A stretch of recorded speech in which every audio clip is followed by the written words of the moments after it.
Folks, right now, I am not happy with Hiccup right now. This motherfucker, I sent him out 3 times. 3 frickin' times. I sent him out to go get me this guy.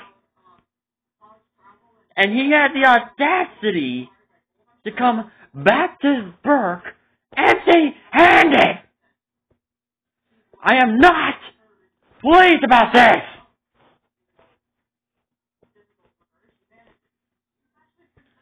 You. Where are you, Hiccup? Where are you? You, Toothless. Tell Hiccup to get off his lazy ass and go find me a goddamn dragon.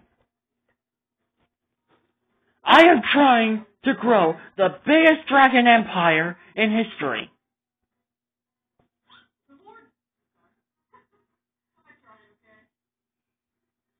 Do not come back to Burke until you get me a timberjack. Do not come back!